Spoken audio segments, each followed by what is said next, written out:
The empty nest, return. When your grown children come home.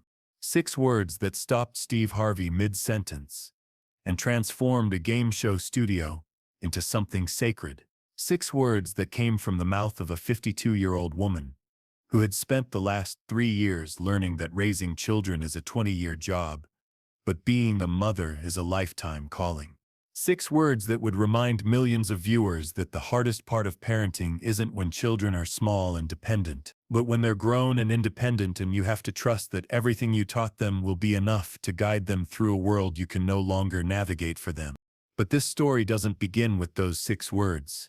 It begins 3 years earlier, in an empty house in suburban Minneapolis, where Margaret Wilson stood in her son's bedroom doorway, looking at a space that had been transformed overnight from the center of family life to a museum of childhood memories. Michael, 22, had just moved to Seattle for his first job out of college. Emma, 20, was starting her junior year at Northwestern University in Chicago.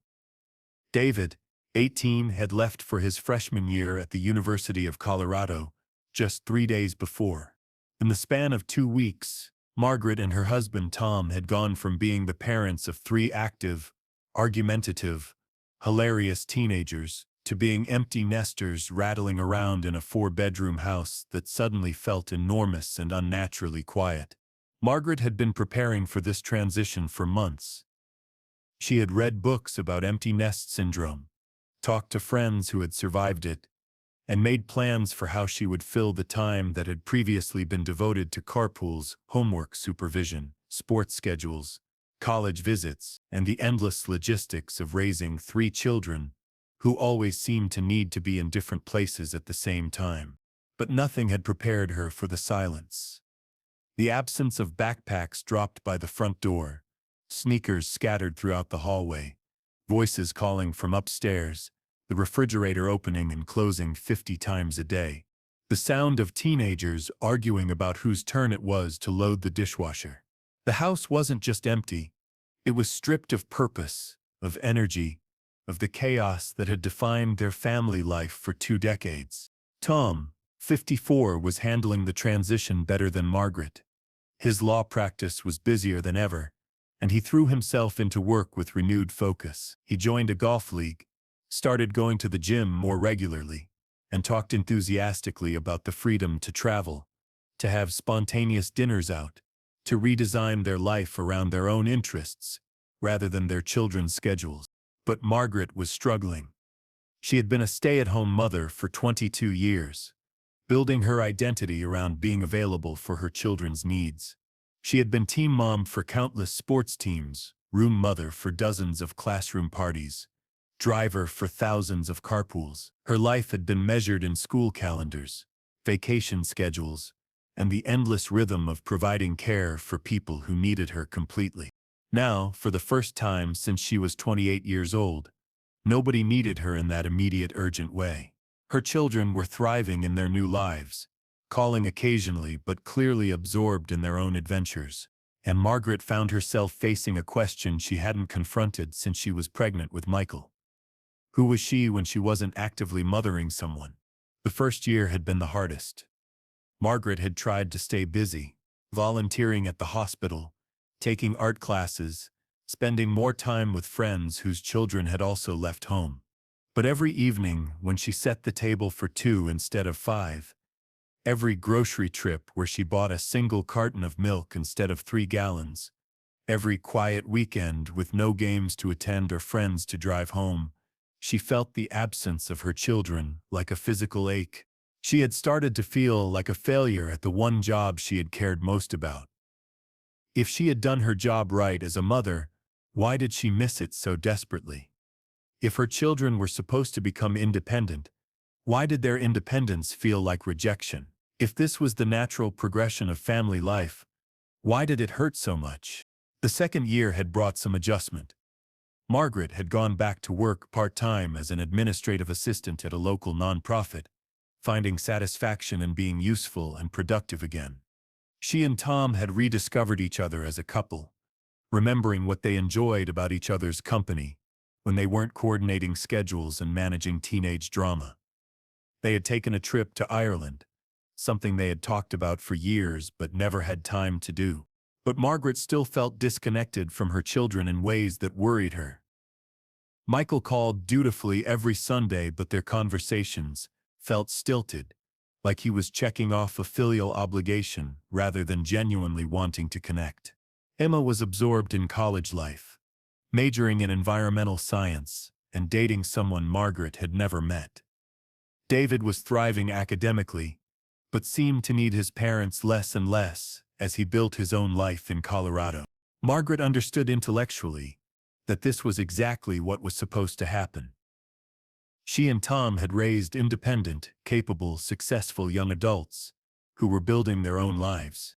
This was the goal of parenting. But emotionally, she felt like she had worked herself out of the most important job she had ever had, and she wasn't sure who she was supposed to be now.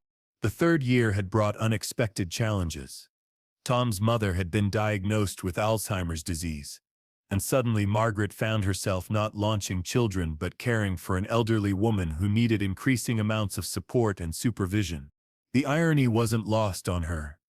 Just as she was learning to live without being needed by her children, she was needed intensely by Tom's mother, who was gradually losing the ability to care for herself.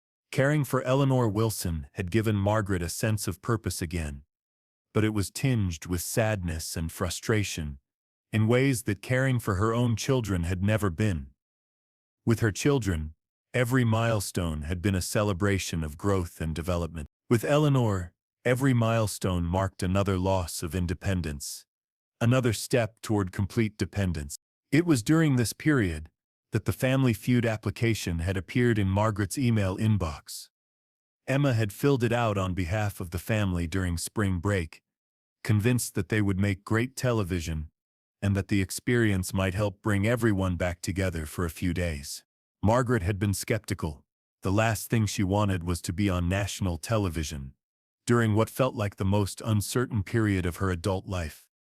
But Tom had been enthusiastic, and when the show called to invite the Wilson family to compete, Margaret realized that her children were equally excited about the prospect of being together as a family again, even if it was for something as artificial as a game show. The Wilson family had gathered in Los Angeles the day before their taping, the first time all 5 of them had been in the same place since the previous Christmas. Margaret had been nervous about how the dynamic would feel after so many months of geographic separation. But within an hour of being together, they had fallen back into their familiar patterns of teasing, storytelling, and collaborative problem-solving. Michael, now 25, had been promoted twice at his tech company in Seattle.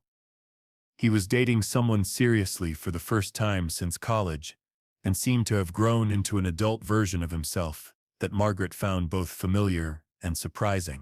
Emma, 23, had just graduated and been accepted to graduate school in marine biology. David, 21, was thriving in college and had become the family comedian, keeping everyone laughing with stories about his professors and roommates. But Margaret noticed something during their reunion dinner the night before the taping.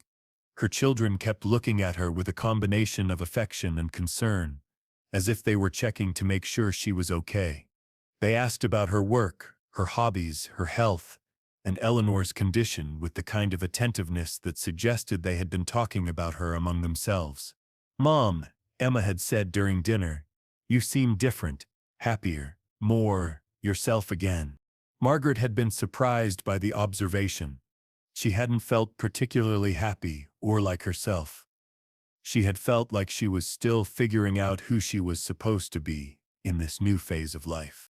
"I guess I'm adjusting to having you all grown up and not needing me anymore," Margaret had replied. The 3 Wilson children had exchanged glances, and David had spoken up. "Mom, just because we don't live at home anymore doesn't mean we don't need you. We need you differently now, but we still need you." It was a conversation that stayed with Margaret as they prepared for the Family Feud taping the next day. She had spent 3 years assuming that her children's independence meant they had outgrown their need for her. But what if she had been wrong? What if growing up didn't mean needing parents less, but needing them differently? When Steve Harvey introduced the Wilson family during the opening segment, Margaret felt nervous in a way that had nothing to do with being on television.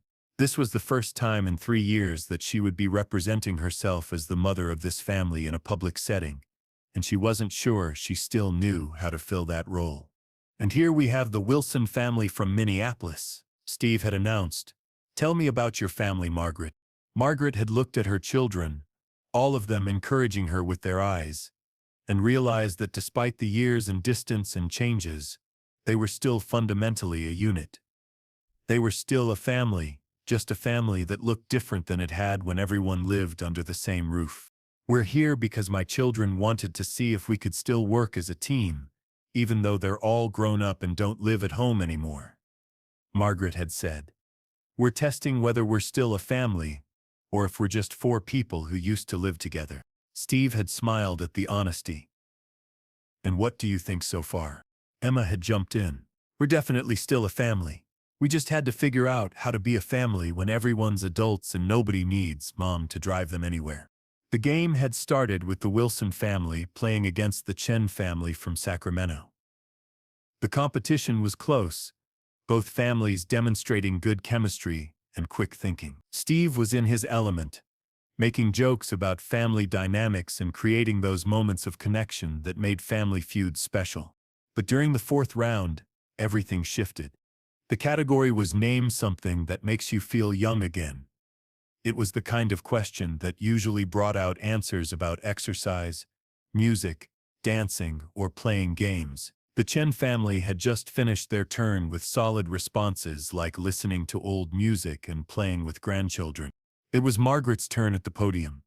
Throughout the game, she had been competent and engaged, but she had also been acutely aware of her role as the family representative, the mother speaking for a family unit that she wasn't sure still existed in the same way it had when her children were younger. But now, facing this particular question, something shifted in her perspective. She wasn't just a contestant answering a survey question. She was a mother who had spent 3 years mourning the end of active parenting, only to realize during this Family Feud experience that her relationship with her children hadn't ended, it had evolved. "Margaret," Steve said, "for the points your family needs, name something that makes you feel young again." Margaret looked back at her children, Michael, with his confident smile, Emma, with her infectious enthusiasm, David, with his mischievous grin, and realized that she had spent 3 years grieving something that had never actually been lost. "When your grown children come home," she said, her voice carrying across the studio with absolute certainty. The words hit the studio like a revelation. Steve's expression changed completely. He set down his cards and took a step closer to Margaret, recognizing immediately that this wasn't just a game show answer. This was the confession of a mother who had rediscovered something essential about what it meant to love someone enough to let them go, and to be surprised by joy when they chose to come back. "Margaret," Steve said gently, "that's not just an answer. That's wisdom." The board revealed that it wasn't there. The survey hadn't captured something so specific, so emotionally complex. But everyone in the studio understood that Margaret had given the most important answer possible, even if it didn't translate to points on the scoreboard. "Tell me about that," Steve said, abandoning his host role entirely. "What happens when your grown children come home?" Margaret's eyes filled with tears, but her voice remained steady. "For 3 years, I thought my job as a mother was over, because my children didn't need me to take care of them anymore. I thought empty nest meant empty purpose. But this weekend, having them all here, I realized I was wrong about everything." The studio had gone quiet. Steve Harvey, who had hosted thousands of episodes and heard every kind of family story, found himself drawn into something deeper than entertainment. "What were you wrong about?" Steve asked. "I thought raising independent children meant losing them. But what it really means is that they become people who choose be with you. Not because they have to, but because they want to. When my children come home now, it's not because they need me to solve their problems or drive them somewhere or make their lunch. They come home because they love me and they want to spend time with me." Margaret looked at her children, who were crying openly now. "And when they walk through the door, I don't feel like an empty nester anymore.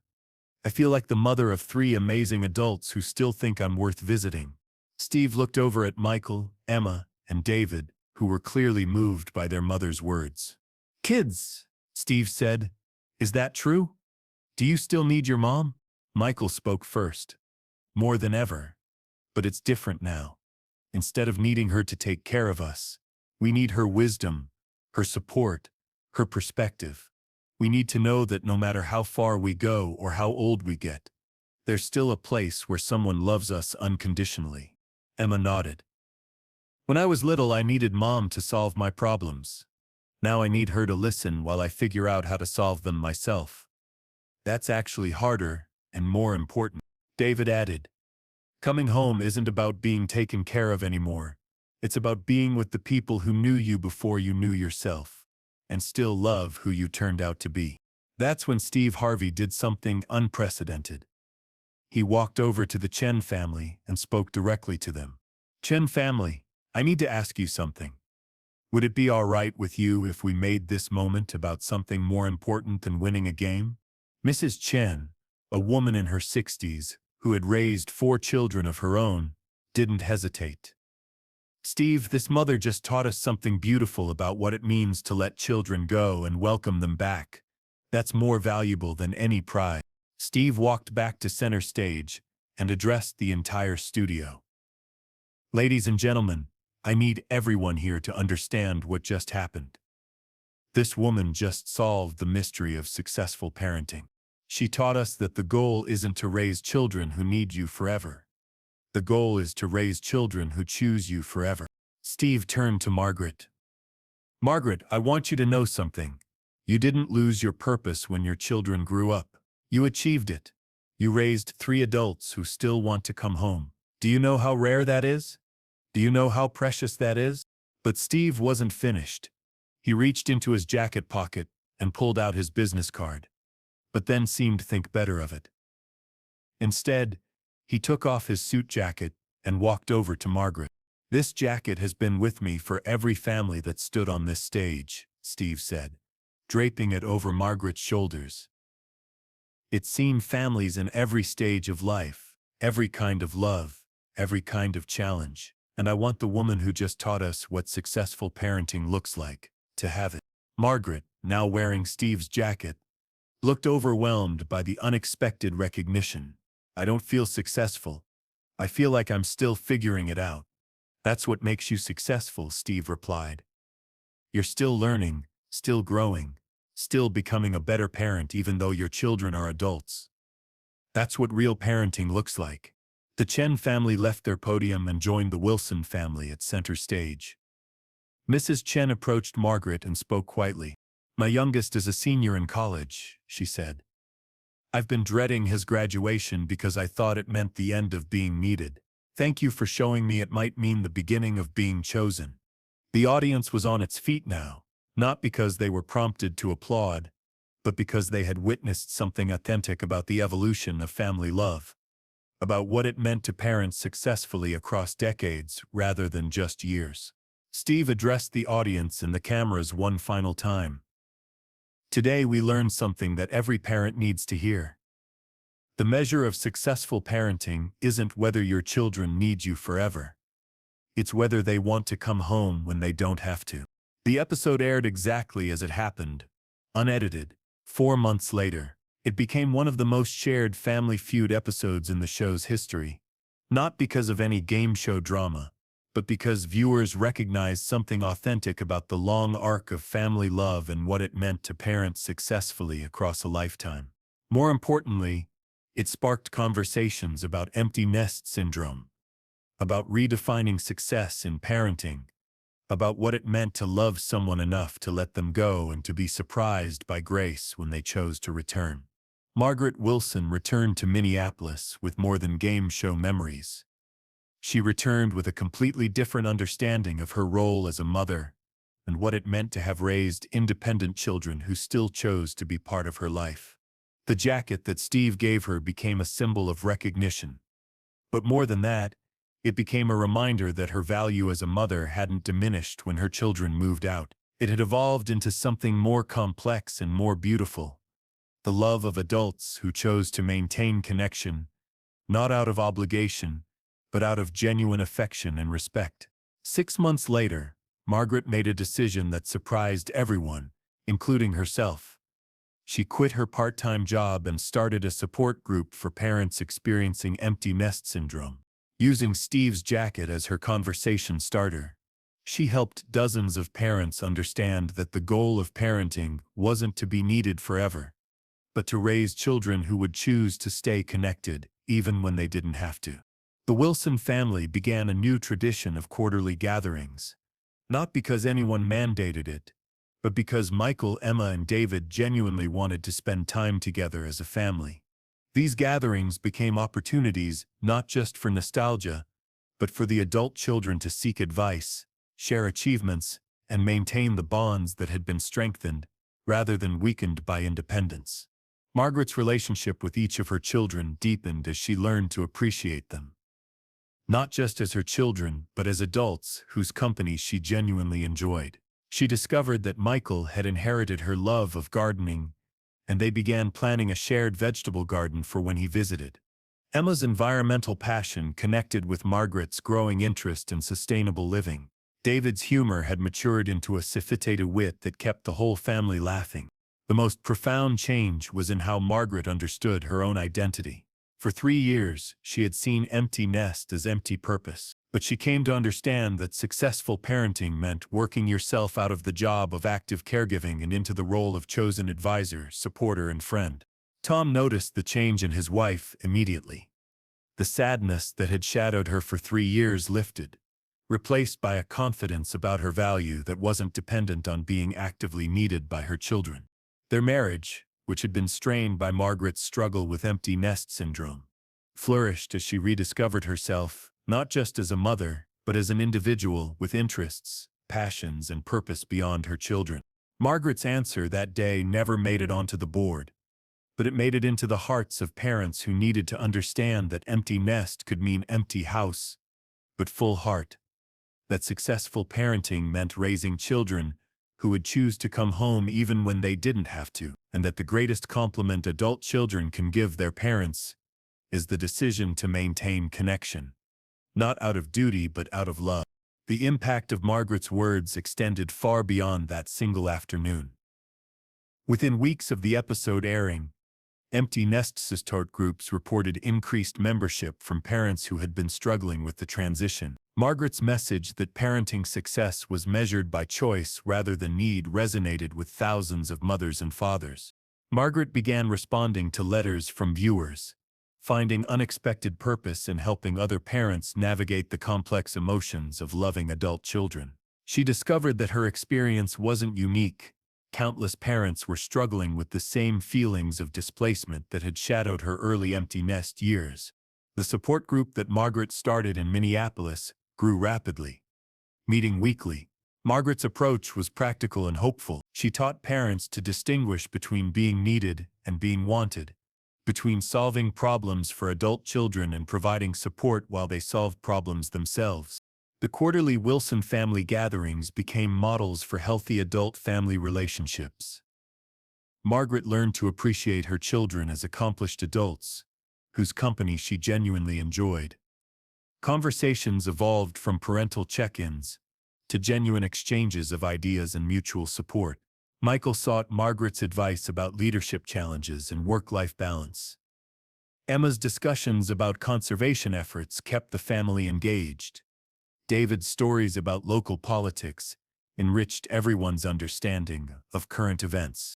The most profound shift was how the Wilson children related to their parents as people, rather than just parental figures.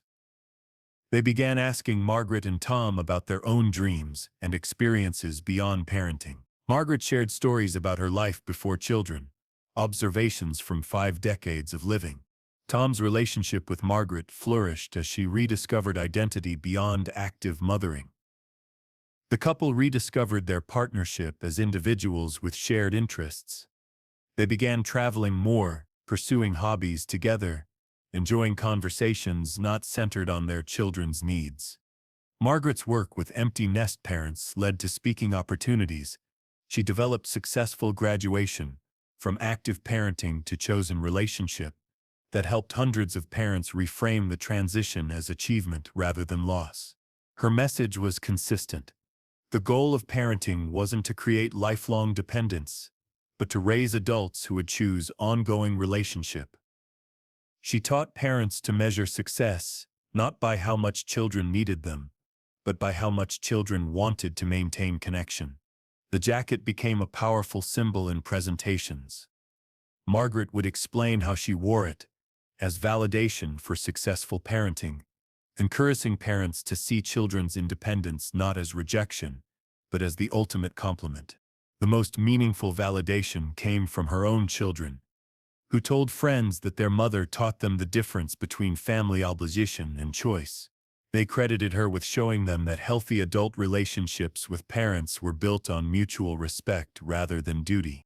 During one memorable gathering, Emma presented Margaret with a framed photo from the taping. Below it, Emma had written, "To the mom who taught us that love means letting go, and letting go means trusting us to choose to come back." Margaret's story continued spreading through parenting networks and social media. Her message provided comfort for parents navigating children who moved across the country or seemed too busy to maintain regular contact. Margaret Wilson continues to lead support groups while maintaining thriving relationships with her adult children. She learned that successful parenting doesn't end when children leave home. It transforms into the ongoing choice to love and support people who no longer need you to survive, but want you in their lives.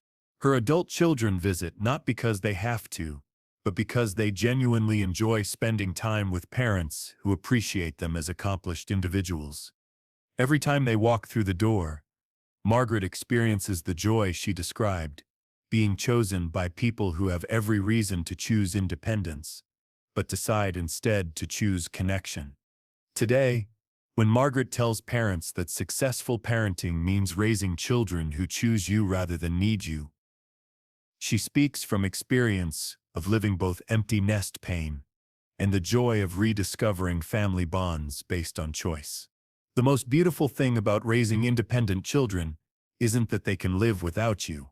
It's that they choose not to. In that choice lies the ultimate validation of everything a parent hopes to achieve: children free to leave but happy to return, independent enough to build their own lives, but connected enough to remain part of yours.